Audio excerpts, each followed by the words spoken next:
បងប្អូនគ្នាយើងណាខ្លះដែលធ្លាប់ធ្វើការ volunteer ធ្វើការស្ម័គ្រចិត្តនៅក្នុងការសម្អាតបរិស្ថានឬក៏ដាំឈើ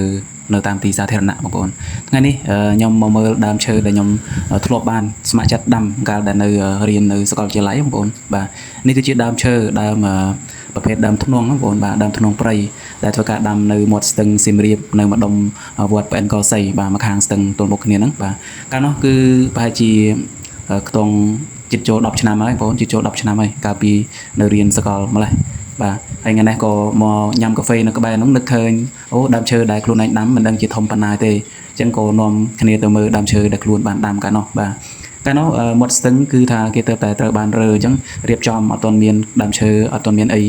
ច្រើនទេឥឡូវនេះមានការដាំតាមស្ថាប័នអង្គការឬក៏ស្ម័គ្រចិត្តផ្សេងនោះគ្នាដាំទិញម្ដងទៅឥឡូវមានច្រើនហើយបងប្អូនបាទហើយដើមនេះគឺថាធំលូតលាស់ល្អណាស់បងប្អូនពីព្រោះវានៅជិតមាត់ស្ទឹងវាមានចំហាយត្រជាក់ហើយយើងដែលជាអ្នកដាំហ្នឹងគឺថាមានចិត្តសប្បាយរីករាយខ្លាំងមែនទែនបងប្អូនដោយសារតែឃើញសមិទ្ធផលដែលយើងបានចូលរួមអភិវឌ្ឍនៅសង្គមមួយនេះ